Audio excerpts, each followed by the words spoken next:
Hello guys, आजबाट चाहिँ मैले बिहान 5 बजे उठ्ने च्यालेन्ज आफूलाई नै दिएको छु। सधैँ 8 बजेसम्म सुत्ने म 5 बजे उठेर 1 महिनासम्म यो च्यालेन्ज कन्टिन्यू गर्न सक्छु कि सक्दैन त मलाई थाहा भएन।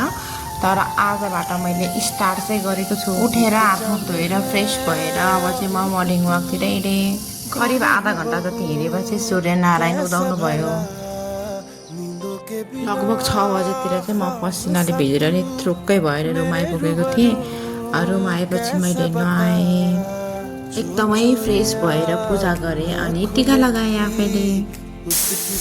माम पकाउँदै मोबाइल चलाएँ, रेडी भएँ, माम खाएँ अनि कलेज हिँडेँ। यसरी हिँड्दाखेरि चाहिँ मलाई कलेज गएको जस्तो लाग्दैन क्या, नर्सरीको बच्चा स्कुल गएको जस्तै फिल हुन्छ हातमा ह्याङ्के घुन्डाउँदै। ठ्याक्कै 9 बजे क्लासमा पुग्दा त 1-2 जना बाइकहरू कोही पनि आएकै रहन्छ। फर्स्ट पिरियड चाहिँ हाम्रो भएन, हामी हल्ला गर्दै बस्यौँ। त्यसपछि चाहिँ लगातार 3टा क्लास भयो।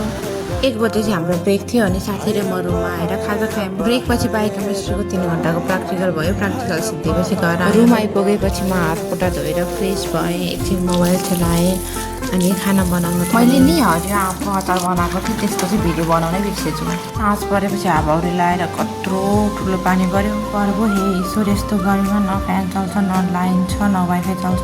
युट्युबमा डाउनलोड गरेको भिडियो हेर्दै 8 बजे सुतेँ। Good night, take care, bye by.